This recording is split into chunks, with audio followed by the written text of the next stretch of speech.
Hi students. Assalamualaikum warahmatullahi wabarakatuh. Welcome back again to my channel, and today we're going to learn about TOEIC. And the first question is, what is TOEIC?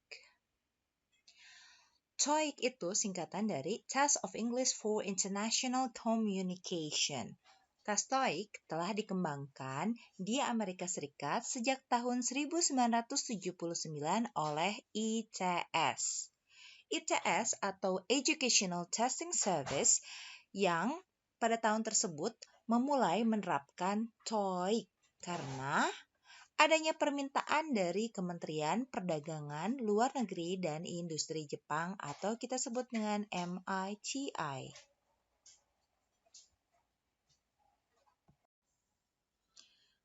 Oke, untuk TOEIC sendiri sudah kita ulas tadi. TOEIC adalah singkatan dari Test of English for International Communication, sedangkan IELTS singkatan dari International English Language Testing System, dan TOEFL adalah Test of English as a Foreign Language. Nah, kita gali kembali ya. Dalam TOEIC, tes TOEIC menjadi standar untuk mengukur keahlian mendengarkan atau listening dan membaca atau reading dalam bahasa Inggris yang dibutuhkan individu yang sedang belajar atau bekerja di lingkungan internasional.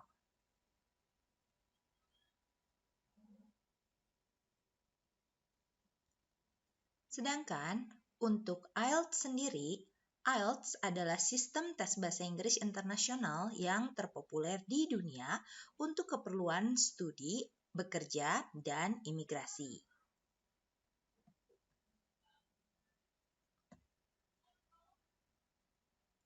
Dan untuk TOEFL biasanya dijadikan menjadi prasyarat atau admission requirements untuk mendaftar ke sekolah menengah atas dan universitas di dalam atau luar negeri, juga untuk syarat memperoleh beasiswa.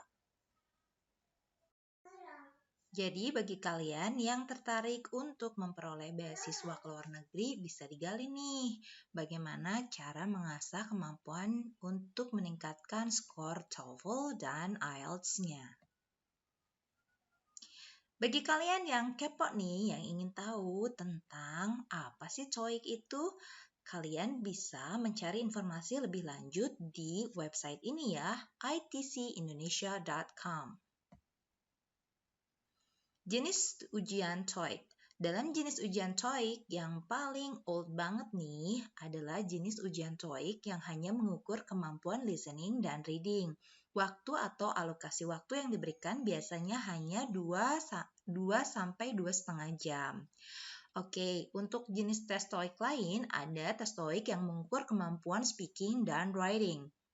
Untuk speaking akan berlangsung selama 20 menit dan writing akan berlangsung selama 1 jam. Dan jenis TOEIC yang terakhir yang populer atau sering juga digunakan adalah TOEIC Bridge. Apakah TOEIC Bridge ini? TOEIC Bridge biasanya digunakan sebagai tes kemampuan bahasa Inggris untuk tingkat pemula atau bagi mereka yang menggunakan bahasa Inggris dalam menerima instruksi sederhana. Dalam tes TOEIC listening dan reading sudah jelas ya bahwa yang diukur adalah kemampuan untuk mendengarkan dan membaca. Sedangkan bagaimana format tesnya? Format tes TOEIC listening dan reading adalah pilihan berganda dengan menggunakan media kertas dan pensil, dibagi menjadi 2 sesi dengan 100 soal untuk setiap sesi. Berapa lama waktu yang dibutuhkan? Tes membutuhkan 2,5 jam dengan rincian 45 menit untuk sesi 1, 75 menit untuk sesi 2, dan 30 menit untuk menjawab pertanyaan mengenai data diri.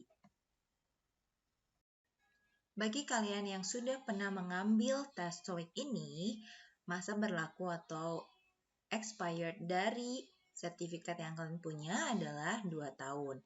Dan untuk tes konten atau bagian dari tes ini ada 2 bagian, yaitu listening dan reading.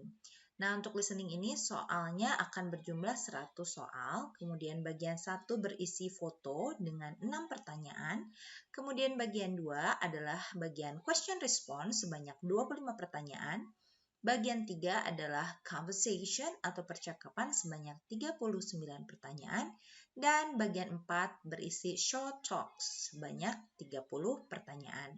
Dan untuk section 2 atau bagian reading, nah, isinya juga sama ya, 100 items total. Dan bagian 5 itu disebut dengan incomplete sentences, sebanyak 30 pertanyaan. Part 6-nya bagian 6 atau disebut dengan bagian error recognition or text completion, berisi 16 pertanyaan.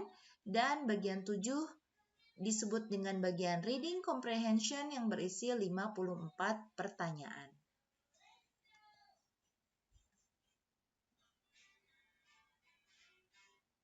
Sedangkan skor tertinggi bagi peraih TOEIC atau skor tertinggi yang dapat diraih oleh test taker adalah 990. Jika kalian memperoleh nilai di atas 905 atau 910, maka level kemahiran kalian adalah level kemahiran internasional. Jadi, jika kalian sudah memperoleh hasil tes, ini bukan perkara lulus atau tidak lulus, tetapi nilai yang disajikan adalah nilai yang dapat menunjukkan kemampuan kalian dalam menguasai bahasa Inggris. Baik, sekian video pembelajaran kali ini. Semoga bermanfaat. Sampai jumpa lagi pada video selanjutnya. Thank you for your attention. Have a good day. Bye.